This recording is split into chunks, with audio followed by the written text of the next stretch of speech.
All right, everyone. Well, this is SANDCAST. We are on the road in rainy Itapema right now, and Bourne is not in Brazil, so it's just me hosting here with my good buds from England / Spain, Javier and Joaquin Bello. How we doing, gentlemen? Pretty good. Happy to be on SANDCAST. I've heard it's the best volleyball podcast in the US, so excited. The best, I think, one, it is a decent podcast, but two, by virtue of it being the only beach volleyball podcast, so we are the best of one. Yeah.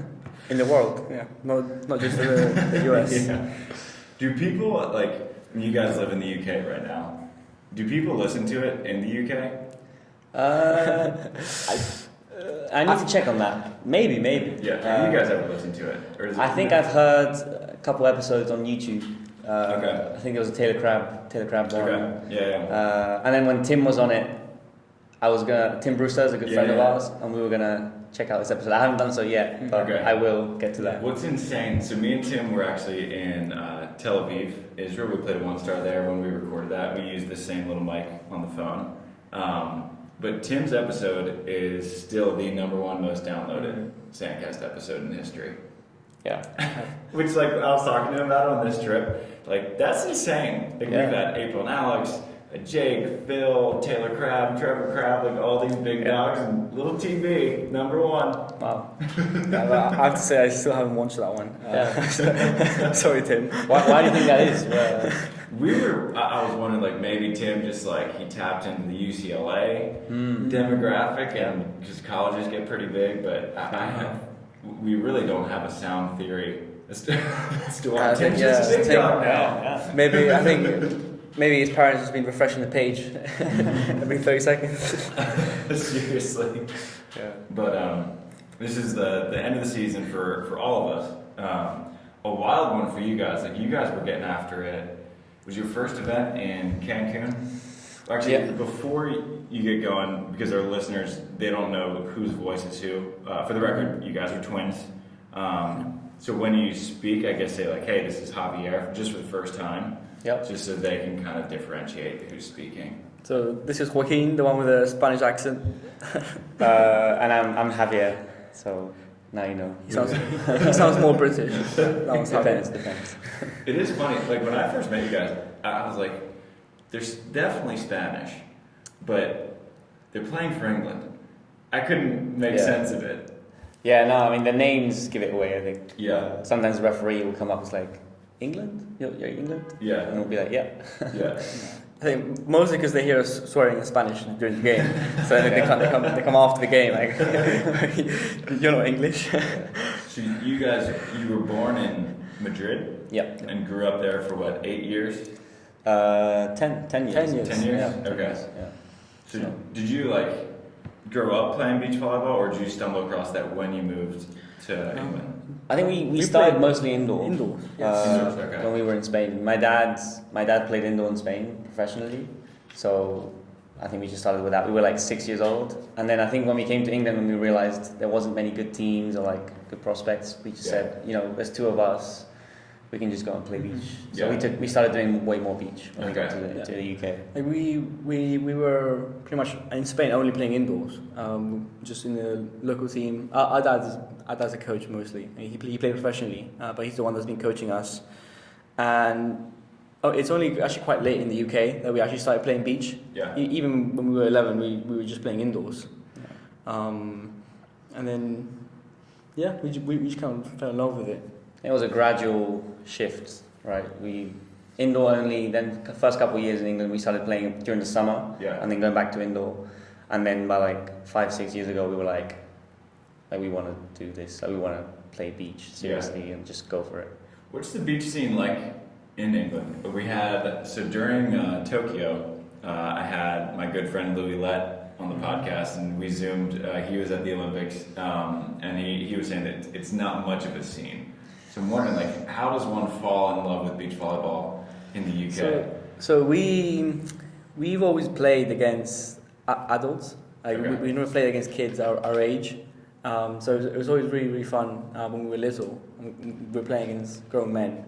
I feel like that competitiveness is what made us fall in love with the sport. Yeah, I think when we were like 13, 14, we were already playing like senior tournaments. Okay. So even though there's not that many players in the UK, from the beginning we were already like at the highest, you know what I mean? So it kind of helped in a way. The fact that beach volleyball isn't big in England kind of helped our development like a lot.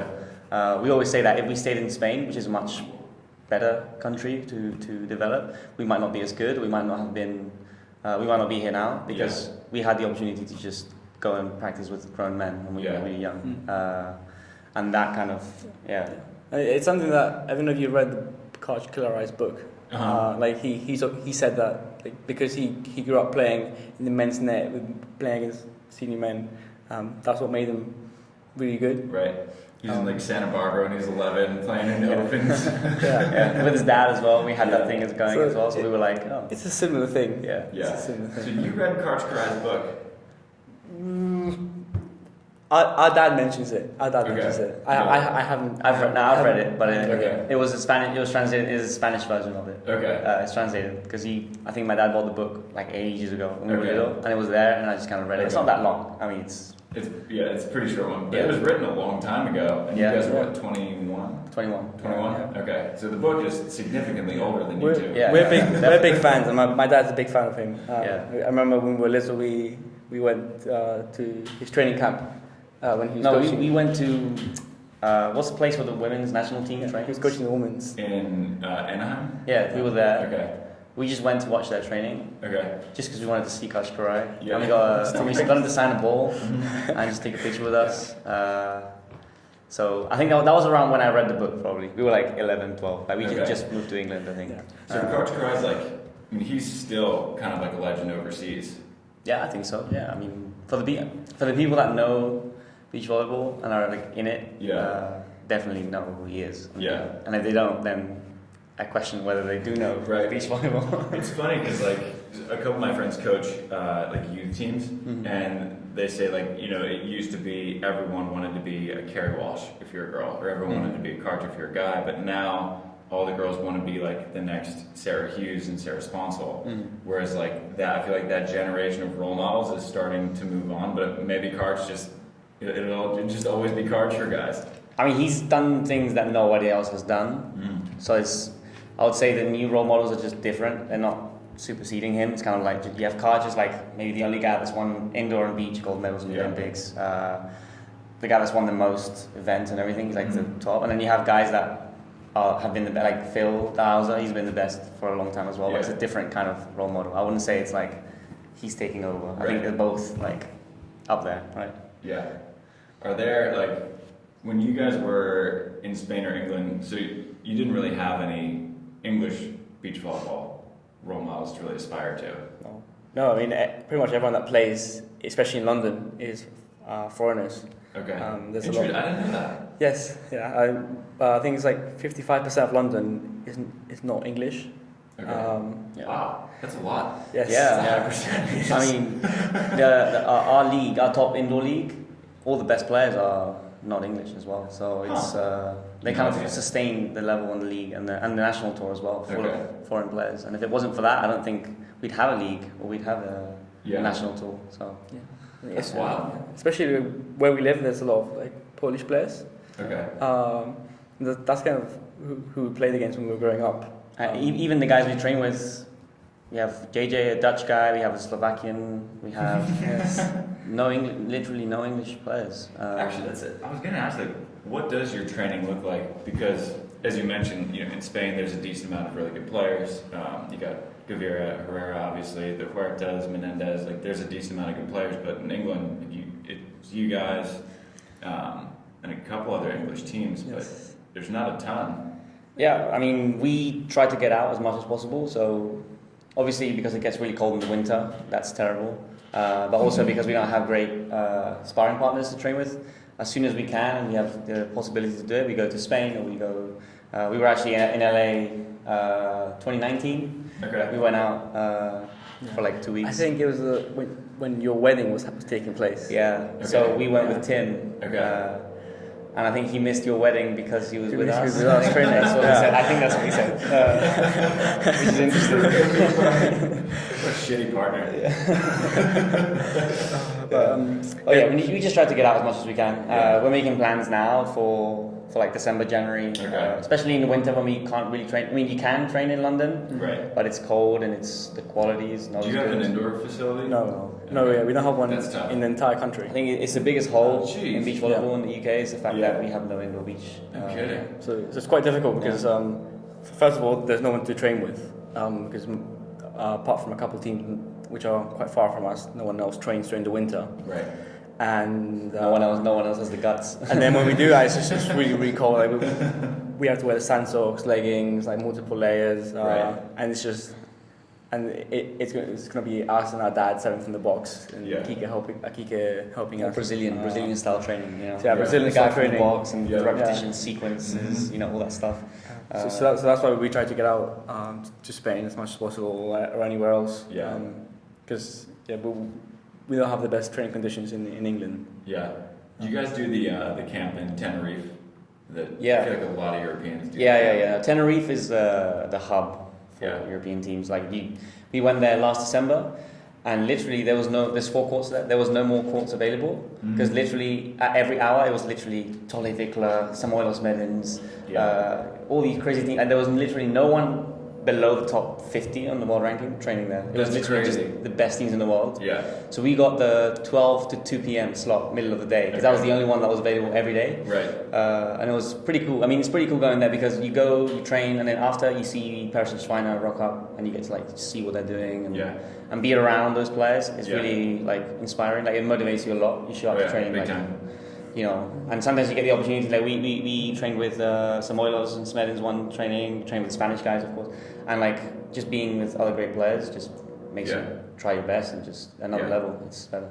And I mean, you guys. I mean, you're still super young, but at the time when you were training against those guys, you were probably teenagers. Like, was there any sense of like, do I belong here with Samoilovs and Smedins, who are Latvian legends, and Perisic and Schweiner and Javier and all these big dogs?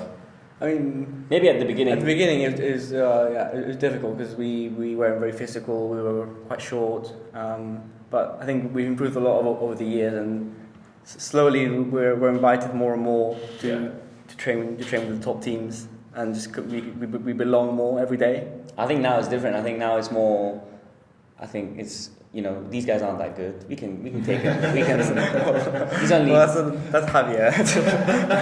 He's only won this much, and this much, and we've won nothing. But at the same time, I don't know. I think once you get going in your training, and you're like half an hour into the session against someone great, you forget. You're just training, and you're just having fun and pushing yourself because you need to be focused. Otherwise, they're going to kill you, right?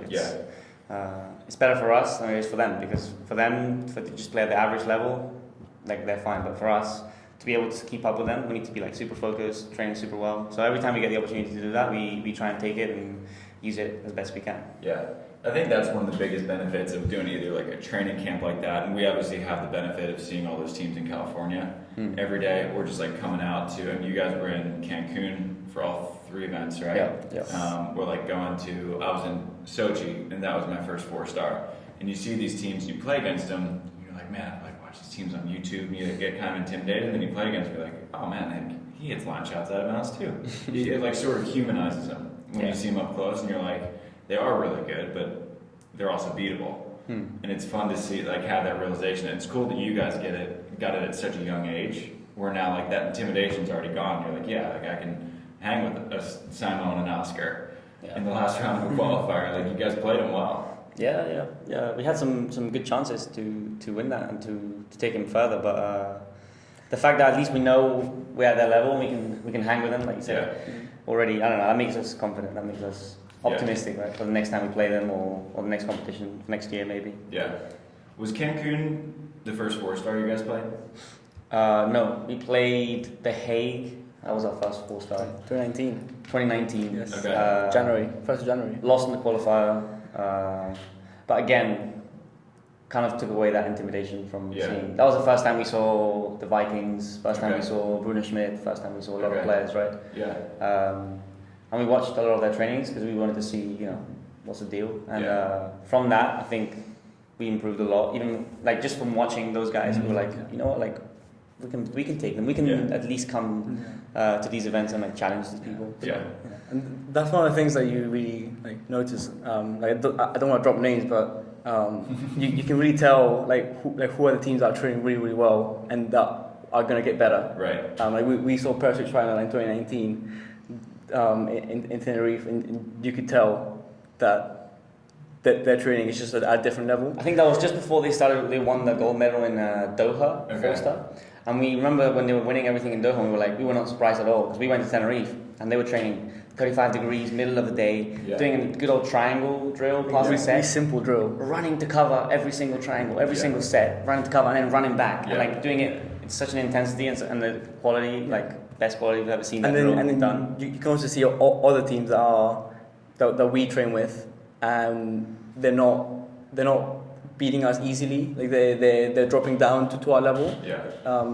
And that's kind of a Or sign. they bicker a little bit in the training, or they let some balls go. They fight. You know, there's some teams that work harder than others, definitely. And we got to see that, and we got to see that that if we work hard, we could be like those better teams and keep improving. Because we can see that correlation between those teams that are working really, really hard and then getting better and better results and showing a positive trajectory. And teams that are not training as well and not working as hard in a sense. So that kind of motivated us, saying, okay, we just need to work hard. Yeah. That was what we got from that. Yeah. So, but I feel like, so there's a couple different kinds of like working hard, right? So there's just like doing 10 hours a day, and that's working really hard. But then the thing you mentioned about Parasite and Swiner is that like it was simple but super focused. Like I'm gonna set and then I'm gonna run to make sure I'm covering. So what does hard work look like for you guys? Is it like a quantity of practice, the quality, a little bit of both? I mean, it's obviously both. You need a certain amount of practice and repetitions to perfect certain things. But obviously the intensity and the quality needs to be good. And I think a certain degree of specificity, like it needs to be similar to how you're going to play. Like you need to try and recreate, we think, you need to try to recreate the conditions of a match in training and so at some point. So the pressure, the idea that you can't just make mistakes and it's fine. You know, the idea that you have to be super focused on every ball and not just let points go. Because sometimes that happens in practice, especially if you're practicing with a lot of repetitions and a lot of balls. You kind of just you miss one or two and it's fine. You just keep going, whatever. And sometimes you need to recreate that pressure where you kind of not allowed to miss because it's a little bit like a match. And we like to have both, right? Sometimes you train with loads of repetitions, and sometimes you want to focus on not making mistakes and having that one chance. For me, I think it's equality, because we can all do great things, but the best players can just do it consistently every single day, even when they're training against people that are worse than them or training against people that are way better than them. Just being able to be consistent is the most important thing, and so I think it's quality. More than the quantity. One of the benefits that we have in California is that we get to simulate a huge blocker. Right, so we can just call up Chase Budinger, like, hey, can you practice on Thursday? And so we get to play against a Chase and Troy, or a Cam and Theo, or a Jake and Taylor before Jake retired. But you guys, like, in England, you don't really have that benefit. So how do you, like, walk into a tournament as confident as you are to, say, side out against a Simone when you don't get to practice against that a whole lot? Well, Very good question. We have that board that the coach holds, which just kind of recreates the thing. It's also very Brazilian, right? Which is pretty good, but at the same time, it's true that when we come to these competitions, the block is different, and we need to adjust. And we're definitely not used to it. I think we try to adjust. We try to practice the days before with good teams and just focus on avoiding the block and all that stuff. But then I think it doesn't phase us, which is the main benefit that we have. I think even though we're not used to it, when we see it, we don't crumble. We don't freak out. I think first point of the match yesterday against Simon, much bigger block that we've ever played against in the last few months. I think I just swung cross court as hard as I could and went through his hands, and I was just like, it's like we can get through this block, we can do it. For a team like us that's quite short, we play very physical, and we try to hit really hard. And we don't play many shots. So we just kind of go for it. Stuck to our own game, right? And didn't think. I mean, he blocked us a couple of times, but we didn't let that kind of get to us. So I think it's more about a mental thing. Like you see the block. You try and avoid it. Sometimes you get blocked. You pick yourself up. You try again, and you don't let him change the way you're playing because he's blocking well. You just you execute better and you try and avoid him. But I got like he's gonna get a couple blocks. It's just is what it is. It's just a matter of making sure it's not too many. I think that reminds me of a conversation that I had with the Swedish coach. Yeah. After an under 22. That guy's freaking great. I like Yeah, him. I don't know. really know him. Great guys. I love all three guys. He's great. They're playing at a really high level as well, and it shows. So he can be a bit of a savage. Yeah, I think he roasted us after. He roasted us once. I think he said something like, when you get blocked, it's kind of your own decision. I don't want to put words, I don't know the exact words, I'm paraphrasing here, but kind of like getting blocked is your own fault in a way. Mistake. And it's a pretty good mentality to have sometimes, because when you do get blocked, sometimes it's a decision that you made was wrong. But I also think when you're playing against an Anders Mol or even a Simon yesterday, sometimes with the information that you have available as a hitter, you make the right choice, and then the blocker after that makes a good move and takes that ball, right? So I think we had a fun discussion about that. Because he believes that if you get blocked, it's your own mistake, but if you get dug, it's not. Okay. Right? So I'm with you guys that I think if you get blocked, I think I'm biased because I am a blocker. So I'm like, no, not their error. I made the good move. Yeah. I get credit. I think it's a little bit of both. Like, obviously, if you hit straight into a block, it's your fault, but yeah. I mean, if you're getting blocked repeatedly, you have to take some responsibility for that, but at the same time, sometimes the blocker's making good moves and you're making good decisions, and the blocker's just one-upping you with the moves that he's making on the net, especially if he's making them late and after you've made the decision. So you have to kind of like call the double bluff there, like he's going line, he's leaving you space, do you go for that or do you go back to the cross because he's going to jump in? You know, it's like a bit of a chess game. Yeah. And sometimes you lose that chess game and you need to accept that the blocker did something well. Yeah. And it depends who you're playing against as well. If you're playing against a really tall blocker, then even if you hit high, you might still get blocked. But if you play against someone that's short, like we've been training against Javier with Mewhirter, and Javier's not usually the blocker. Yeah. So if we get blocked by him, that's probably more of our mistake because we were lowering the ball instead of staying high. So it really depends who you're playing against. Yeah, that's fair. You guys had like a really interesting year, like started in Cancun, and you guys were playing so good, but because you were lower in the qualifier, like you were drawing really freaking good teams. Like your first was against Pristaus. Novak Tilsov. Oh, Novak Tilsov. Estonia first, took them to 3, right? Yeah. And then you went. Amakora Pristaus. Took them to 3. Yeah, and Adiati Andreata for the third one. Like, Italians. that's tough. And you guys played them well. And it's such a bummer that like the absolute worst finish points-wise you can get on the World Tour is losing first round of qualifier and a 4-star. Yeah. Yep. Which sucks because it doesn't really make sense that you would get less points for losing first round and a 4-star than you would losing first round and a 1-star. Like the math just doesn't add up. So you guys were there, like you had like 3 good opportunities against 3 really good teams, and you played well and were just short. And then now you guys like bounced back. But like, what did that process of sort of bouncing back, recovering? It was very difficult. I remember we lost 8 3-setters in a row. We're 0-8 in that season. So it was those 3, right? And then we played another 5 3-set matches within the next 2 months. After that, we went to the Continental Cup, and then we went to the European Championship. Yeah, so we did Cancun 3 events and 3 4-star events. Then we went to the Continental Cup, and then we went to under 22 Europeans, and we played 8 3-set matches, right? And we lost all 8. But then we went on a 9. Is it 9? Yeah, 9-1. 9. So the next 9 3-set matches, we won all 9, right? So I think that shows that potentially shows we kind of learned from what we did in those matches, and we got much better at those third sets. I think we're still in that run. I think we might still be in that run with those third sets. We won 2 in Nijmegen in the last 1-star. Okay. A couple ones in the Spanish tour as well. I think we're yet to lose since those 8 3-setters. We're yet to lose a tiebreak. Pretty sure. I need to check the stats, but. Did you guys have like a conversation? Did anything change, or was it just like at some point you just stop being? Because at that point you can either continue to get worse and you see a third set and you're like, all right, here we go again, or you can be like, at some point we're going to win one of these things. I think we just got better. Like we were going to the third set and we were confident that we were going to win.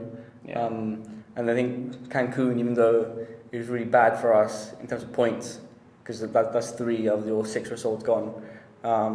It was amazing for us to start the season and just get into the level and the competition experience, because we haven't been playing a lot in the last 2 years because of injuries and because of COVID. I think we practice pretty well, but we definitely play better than we practice, and we learn way more from playing. Yeah. So we always play better towards the end of the season when we've had that competition experience, and I think in Cancun we weren't ready to deliver the good results. Okay. We were playing pretty well, but I think we needed Cancun to then play well later on in the season, and we did. We improved a lot over this season. I think we're playing. We've just been every week, like literally week by week, we can feel the difference in a way. And I think statistically as well, like we're making less errors, we're just scoring more, we're just playing better. And that's giving us confidence. I think we're happy about that. Against Simon Oscar, I think we played really well. I think if we had played like that in Cancun, we would have won those 3 games. Yeah. Can't travel back in time, but if we could, that would be very sweet. Yeah. But we're very happy with our progression. Like we've improved so much. Especially like for me, because of my injuries, the last couple of years have been really difficult to train and play. And it's been great to finally have a full season where I've been able to train every single day, no injuries, no problems, and really improve for the first time in a long time. Yeah. What was the turning point, do you think? Was there an event that you guys looked to as sort of when things started to turn around? I mean, in my head, I would say Belgium was probably close. I think it was the one after Loreto. The one just after Belgium, we went to play the Spanish tour, Spanish national tour, and it was we started in the qualifier. Yeah, I told Tim actually that's the Manhattan Beach equivalent of the Spanish tour. Okay. It's called Loreto. And there was a couple of pretty good teams there. The Spanish guys, of course, Menendez and Mewhirter. There was a French team. There was some good teams there, right? Yeah. And the way we played there was probably what gave us what was it? That was the turning. That was 100%. I think it was the best we won that tournament event. we played this year. Yeah. We started in the qualifier. We won 16-14 against the bottom team of the qualifier.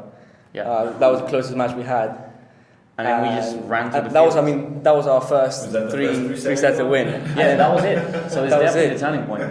We won then, that 3-7, and then we just ran through the field. And after that, we beat everyone. We got the gold, and then after that, we were like, almost too easy. We played here, so right? well. I think it's a confidence thing. I think one of the reasons, for example, the Swedish guys are doing so great is that they're so confident and they're so sure of themselves, and it doesn't faze them that they're in a big stage, or that they're playing someone great, or that they just play their best, and they don't. And I think that's the mentality that we try to have, and that's what's changed for us in our game. Not necessarily, because technically we're pretty much the same. We're not changing our style of game. We're executing better, of course, but I think it's a mental thing. I think that there's some things that we should change, but we have very lengthy discussions about this every single day. Yeah, of course. No, it's not that we shouldn't change, but what our biggest change after Loreto was our mentality, I think, and the way we approached the game and the way we were playing was just way more confident, less scared to miss, and we just more looking forward to score points and scared to give away points. I like that. Get what I'm saying? That's a good shift to have. Yeah. Do you think, was that your first professional win? Professional win. I mean, I guess we potentially outside of the UK. Okay. Yes. Yeah. So you guys probably clean up in the UK, I would think. Yeah, I mean, this year we only played 2 events. We played one of the Grand Slams, we won that, and then we played the finals and we won that. I mean, we prefer to play abroad because the level is higher, and when we go back to the UK, they play with the Wilson as well. Oh yeah, they also play with a different ball, and it's a little bit different. You guys play with the Wilson? Yeah, we use Wilsons as well. Yeah. Okay. Interesting. Wilson, it's funny, Wilson has some of the national tours. Yeah. It's funny to watch, Germany's using it. Norway, I think. Norway as well. Norway too. Norway. Interesting. Yeah. I think they're trying to get national tours to just use their ball. And it's smart. They are a sponsor of the show, so if you want to buy Wilson, SANDCAST. Give a discount code or something. I mean, it's great, but at the same time, if we're playing international, it's not a huge difference. I mean, if you're a good player, you're a good player with any ball and in any court and against anyone, right? Sure. But if you have a tournament coming up, big one that you're trying to compete and you play with a different ball, you think about that a little bit, right? For sure. It comes into play. So because all the teams are preparing for that ball just for that tournament to beat you, whereas we're preparing for other things. Yeah. And I think the Wilson also kind of it's a bit easier to play with. Absolutely. In the Mikasa. There's no question. I think the transition, it's always funny when AVP players try to play internationally. because the transition from Wilson to Mikasa is really tough. Yeah. And then, but the transition from Mikasa to Wilson, it's like, oh, it's so easy. It's nice to go back to the Wilson. Yeah. Yeah, and I think it also makes teams that wouldn't usually that aren't that good. Yeah. Play quite well. Right. And they can easily dig you because the ball is really easy to dig, and they can even beat you in a game because it's a lot easier to jump serve. Right. So they can just go for it against the wind. Yeah. So it is sometimes quite challenging to play back in the UK. Yeah. And I mean we did lose a set once this year. One set. Yeah. But yeah, it's not something we look forward to playing, and we try to only play a couple of events and the finals obviously. Yeah. So you guys are the English national champs right now, right? Yeah. Is this the first time that you won that title, or have you Second won before? last year as well. So. Okay, so two-time defending Yeah. champs in England. That's pretty cool for two 21-year-olds to say that you're the two-time national champs in England. Yeah, I mean, well, we don't think about that too much about our age and thinking, oh, we're only 21 or whatever, Right. because like this could end at any moment. Like I could get injured. Right. He's studying medicine. He could just go and pursue that. Yeah. And we kind of feel that we don't take anything for granted because we know that it could end at any moment. So Yeah. we're never thinking, oh, we're only 21. We have 10 years, 15 years left of Yeah. playing. We're always playing as if this could be one of the last years, or this Right.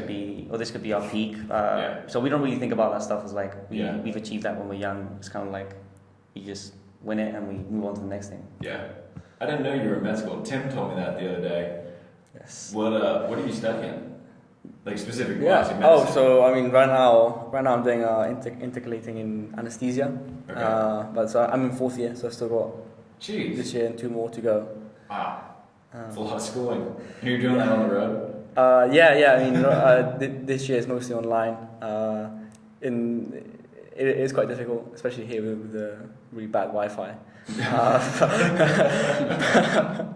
But no, I've been doing okay. I think it's gonna get a lot harder in the next 2 years because there's placements, and that's not something I can skip because I need to be present at the hospital. So I can't just be in Spain training. Right. So Probably our biggest challenge, right? Yeah, we Facing still that don't know what we're gonna do about that. Yeah. Because he can just go to Spain at any moment. He can just go train with the Right. Spanish guys. He's very But welcome we there. But you need a we want partner. to train together, right? Right. I think that's probably one of our biggest strengths is the fact that we always play together, we train Right. together, we know each other Yeah. really well, and we don't want to get rid of that just Yeah. because of his, I've never played a tournament without him. yeah. Really? Never. Ever? He's played a couple when I was injured. Because of his injuries, I had a couple chances so to play that- other that's people in different never. tournaments. Never. Yeah. Joaquin has never played, so I always tell him like, I've won without you, and you haven't won without me yet. So show me some respect, man.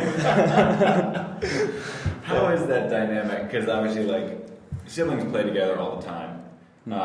And it's what's crazy is that in the NCAA right now in America, there are so many sets of twins who play together. Like, you got the McNamara twins up in Canada. There are the Witt twins, the Van Gunst twins.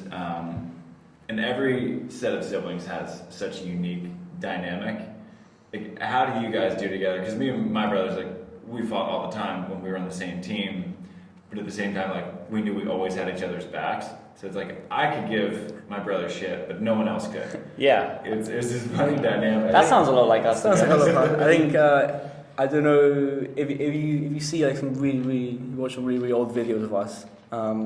We used to be really bad. We used to swear at each other. We used to fight, like close to physical fighting. Seriously, we used to just make a scene every time we played. Yes. And kind of we just fought a lot. But I think as we improved our level and we started playing with the big boys, it was kind of like we can't be fighting because we need all our strength to be on the game. We need to stay together. The enemy's on the other side of the net. Yeah. We couldn't literally. There was no chance to fight. Right. Yeah. Sometimes we say things that are not quote unquote appropriate for beach volleyball partners, right? Things that would break up partnerships or would So cause many- problems in partnerships. so many, But because yeah. we're brothers, it doesn't really affect us. I actually wonder what the other twin teams are like because we have what should be partnership ending fights Right. quite frequently. Yeah. Especially off the court things. So I wonder if they have those as well. Yeah. We fight about so many dumb things. Yeah. I think we're getting better as well. We kind of running out of gas. Like we just too tired to fight anymore. You know, we just let things go more. Yeah. We don't stay on every little thing that we say to each other. We kind of just okay. Because you need two people to fight as well. So sometimes one of us will be in that angry mood. He loves to say that. Or lash out or whatever. And if the other one doesn't react, then okay, there's no need to fight, right? Yeah. One guy's angry, the other guy's just neutral, right? And then we try to do that. We try and make it so that only one of us is ever being a dick on the court, right? And we take turns, you know, every match. Like I think yesterday, I was a bit of a dick, you know. But then, and then in training, I'm usually. But in the practices leading up to yesterday, I think he was being a bit of a dick. So we take turns and we try not to both be a dick at the same time, which is what works. But off the court, I think it's you. I think he stays up on his phone all night, wakes me up, doesn't turn the alarm off. You remind me, I think the McNamara's have a really similar dynamic. Have you met them? Yes. Yeah, you met them in Spain in the national tour actually, in Madrid. Okay. Yeah. They're awesome, but they're like two of the most competitive people I've ever met. But when they were at UCLA, their coach, Stein Metzger, he's like, you guys say stuff to each other that you would never say to another human being. Oh no. Yeah. But it's fine. Yeah. Because you're sisters, and like it just wears off, and then in 5 minutes, life is good again. Yeah. I think we're also desensitized to those things, you know, which is in a way kind of good because sometimes, you know, our dad as a coach will also be a bit too emotional or involved and just say something that isn't quote unquote appropriate again. Yeah. But we don't kind of react to that too much because we've said worse things to each other. We've done worse things to each other. Our dad is pretty similar as well. He doesn't make things better. Probably makes them worse. Yeah. He's like us. Yeah. And we fight off the court a lot as well, like food. You know, like who's getting stuff first? We need to weigh the pasta. I always say this, like when we make tortellinis, we need to count them and say we have exactly the same. Even if we made loads and we're not even gonna eat all of it, like I'll just get the half of it, put it on my plate, because it's mine. You know, it's that kind of relationship that we have. So we gotta be equal. Yeah. Or even like who does the sponsorship? Who does the posting on Facebook? Who does these tasks that no one wants to do? This is just constant fighting about it. So we've always kind of said, well, we need a leader to be on top of the team and to delegate, to say, you're doing this, you're doing that. Right. You're allowed to say this, you're not allowed to say that. Right. And to just kind of like police us. Yeah. But since we didn't have that, we never got it. We kind of just learned to do it ourselves in a way. And now we kind of know our boundaries. We know what we can say and what we can't say, and how to react when somebody does something that we don't like. And that's also what we're doing to try to take us to the next level. Is we have this new guy that's helping us, and he's leading like a whole team of people that are going to help us, because the problem that we have is that it's just us doing everything. Our dad's there. With our dad and our brother and our mom, he was just our family. We want someone else to be the one telling us what to do, so we don't have to be thinking about this stuff constantly. Yeah. Just to be on top of us. And you have a younger brother too, right? Yeah. He was here? Yeah, he was here, yes. Is it just you three? Or is there just us. Okay. Yeah. And what's his name? Enrique. But everyone calls him Kike. Kike? Yeah. Okay. And how is he like trying to get up as good as you guys? Does he have other aspirations? Or is it just like the volleyball house? It's complicated. I think he has other aspirations. He's probably the smartest guy out of all of us. I think he just applied to Oxford to study law. Okay. And he's quite studious. He gets good grades and all of that. So I think he's focused on that. But at the same time, he's very talented. Talented player. He likes playing. He struggles to find partners because in England there's not a lot of players, let alone blockers. But I think I'm not sure to what extent that's the reason why he's not having big ambitions in beach volleyball. Because I'm thinking when we take us back 4 years, if I didn't have Joaquin blocking for me, or I had the potential to play with him, I might not have been pursuing beach volleyball either, right? So I think I don't want to be too quick to say that he doesn't have the ambition in beach volleyball. I think he just needs the right conditions around him. Yeah, that makes sense. I think that's the same with everyone when they're young like that, and same with us. Like we just saw the possibility and then we went and took it, right? But for him, that possibility isn't as clear, which is why I think he hasn't developed that big ambition yet. But he might do. We hope he does. Yeah, we hope. But that's the reason why we even play, is because we we live together and we can do that. Otherwise, it wouldn't be possible. Yeah, and our whole family's life surrounds our beach volleyball career. Like my parents, they live for this as well. And if it wasn't because of that, we wouldn't be able to play. So even my mom, she's behind the scenes, and she does just as much work as my dad does coaching. Admin and just everything, like everything that you can think of that so much needs to be done. Even the role that sometimes the federation needs to take, like to be on top of the deadlines and entering events and looking at calendars and things. Like she's doing all that stuff. So I think we're really lucky that we've had our family support, and not just the support. Literally, as I said, the life of the whole family is surrounding our career, and I think it's continuing that way, at least for the next 2-3 years, while Joaquin finishes his studies. Was your mom a player too? She played. She did play, and she was into volleyball. Not huge amount. That's how they met, our parents. Yeah, that's how our parents met. But she wasn't a professional or a thing. She just played and then just jumped on the boat with my dad, and then we came around. We wanted to do the same thing. Sometimes people ask my parents if they kind of like forced us to play. You know, that classic thing that some parents do, where they put their dreams on their kids. Parents can be freaking insane now. But it's literally not like that at all. It was always us, and it was always me. It was mostly him. Yeah, it was all Javier. Javier's always had the drive in the family more than my dad. He's the one. It's like, oh, Dad, it's half an hour before training. Like, you gotta come down. I would demand them to take me to practice. Take me to practice. It's like, or when my dad was still playing, I was like, let me warm up with you. Like, let me go to the court and like, warm up with you. Like, don't warm up with one of your teammates. Like, let me go and practice, right? And then when Joaquin didn't want to train when we were 6 years old, but he's warming up. We'd be like 8 years old. Men's team. And then I'll just be like, Joaquin, let's go training. Like, let's go. And I have to push my dad and my brother to do it, right? And now everyone is involved and is into it, but before it was me dragging everyone. And people always like really funny. say it was my dad and made me do it, and I'm like, no. Like my dad was happy for me not to play. It definitely wasn't me. It was all Javier. Yeah.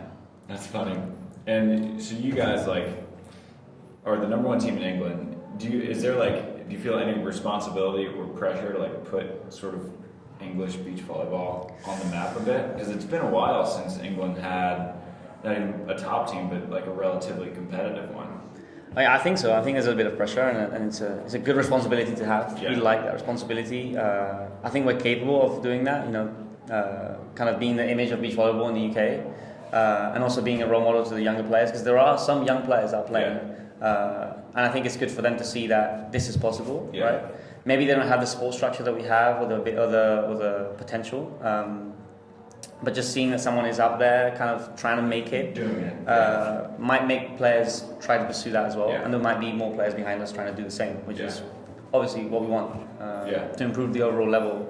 I mean, someone has to set the example. Like, I feel like if you look at a lot of these European countries that are getting really good, there was always one team that did it first that sort of showed the rest of the country that this is a route you can pursue. Like, I think of the Netherlands all the time, because now you look at it and Schoen and Stammer here, right? They're the only Dutch team. They have 6 coaches here. It's crazy. That's very typical. But we always make fun of that, by the way. Typical Dutch. When we go to Tenerife, they have someone statting their training match. It's January, and no one's really playing that properly, but they're statting it just in case. And we can't even travel with a coach. And that started with Numero and Scholl. Right, so they were the first guys to show that it could be done. They got some extra resources, so Alex Brouwer and Robbie Musen, and then they win world champs. And now the Dutch Federation is one of the most well-funded out there. And then obviously you look at Russia, and they just have been pouring money into their federation. And Germany doing the same thing. All it takes is just one team. Maybe you guys could be that team for England. I think we could, but it's early days, right? So we're not really thinking about our legacy and what we're leaving behind and what we're doing for people behind us yet, because we're still 21. We're still building our own career, right? It's something that we're doing at the same time, but at the moment we're looking forward, right? But I think that moment will come where we need to look back, and help others that are in the same situation or coming up to be in the same situation. But that moment is not here yet. I mean, 21. We haven't played that many events yet. We haven't achieved as much as we hope we will. But it's something that we kind of do at the same time. Especially with our little brother coming behind. So. What do you guys hope to achieve? Short term, long term. It's always hard to say. And short term, we obviously have some clear objectives. Yeah, I mean, we have the Commonwealth Games next year, which is a big event for England, and the fact that we're hosting it as well, it's a good opportunity for us. Nice. And then there's also we want to keep rising in the rankings. We want to play in the European Champs, the seniors. We're not too far away from those objectives, so I would say those are our short-term goals. And long-term, obviously, like any player, we want to play in the Olympics. We want to play in the World Championships. We want to be regularly playing in the main draw of the 4 stars and 5 stars. Or whatever they're called now with the new Beach Pro Tour system. But that's obviously the goal, just I don't think we've set it, but we set an exact goal, but we know that it's up there, right? Yeah. And I think it's quite early to tell where we're going to land, where our ceiling is. I don't think we have a ceiling like that we can see yet. So I don't want to be too quick to say, oh, we just want to play this. We're going to go all the way to the Olympics. You never know, right? So we're going to just focus on the short-term goals, and then when that ceiling or that potential final goal comes into our sight, we'll say it. I have medicine. He studied PPE, so we've got things to fall back on. So for us, we're just trying to go as far as we can. We still don't know where that's going to be, but we're definitely just going to try to get there. Yeah. When you guys, now that the season is over and we can kind of look back on it in retrospect, are you happy with your trajectory that you took for the year, the improvements you made, and some of the results you got were obviously pretty fantastic? I think yes. I think I wished if it wasn't for COVID, we could have had the season last season. Okay. So, because I think we could have improved in the same way. Right. But I think it's an important step for us. Yeah. And we've never usually performed way above expectations, and that includes this season as well. We just kind of not below expectations either. We're kind of just staying in our line in a decent progression. I think we've never had like radical changes where we've been like, oh, this season we've gone from being this good to being this good, right? It's always been, all right, we're getting better. We've never seen any decline, which is good, but the trajectory is slow. We make slow progress. I don't think we're naturally talented players, as in, like if I don't train for a week, I suck. Right, so I think it takes us a long time. Out when I don't touch a ball. Like, oh my God, I can't pass. So of course we look at the Swedish guys, we look at some of the German guys, some of the kids coming through some of the European countries, and we're like, wow, they're progressing faster than us. Yeah. Regardless of what level they're at now, better, worse than us, doesn't matter. But we're kind of happy that we're always improving. Yeah. And we don't see that ending. We see next season being even better. Yeah. And maybe that moment comes where there's a radical, super big breakthrough where we just go boom, and we're in every main draw and we're getting loads of points and everything. But we can keep working and see that maybe that moment comes, or maybe we just keep progressing slowly, and you can still get to the top that way. I think. Yeah. Progress is still progress. Yeah. You guys have plenty of time to do so. Hopefully, yeah. Hopefully you keep playing. I will try. I mean, I'm doing everything I can to facilitate it for him. I'm living at home. I'm staying in London. I don't really like staying in London because the weather sucks and there's not good training conditions. Right. But I do it because beach volleyball is what I want to do. Yeah. And if my brother's studying medicine, I have to, facilitate for him. And, you could do your essays on time. That will help. Irrelevant, but. So what do the next couple months look like for you guys as the season winds down and off season and pre-season begins? Well, pre-season is pretty much going to start now, soon. We'll get a couple of weeks training in London now, as best we can. And then we'll probably get out to Spain and make some plans for January and February as well for the last training camps. And then the Beach Pro Tour will start in March, I think. And I think the first one is March in Rio, right down the road. Yeah, so when those events come around, we're able to access them with our points and everything, we'll start playing. So we're already thinking about next season. We're not a team that likes to just take a huge amount of rest. And we don't really need that. We feel like we're not burnt out. But we will if we need to. But I think right now we're feeling motivated and we just want to get right into work. So I think we'll start training probably tonight. Yes, if we can. Go to the weight room right after this. Yeah, I'm good. Yeah, we are. Looking forward to that. Right on, boys. Well, I appreciate you taking the time to come on out of your Brazil trip. Thank you. Thank you so much. I appreciate it. Congrats on a good season. Thanks, man. And I'm sure I'll see you guys the rest of the weekend. Awesome. Shoot!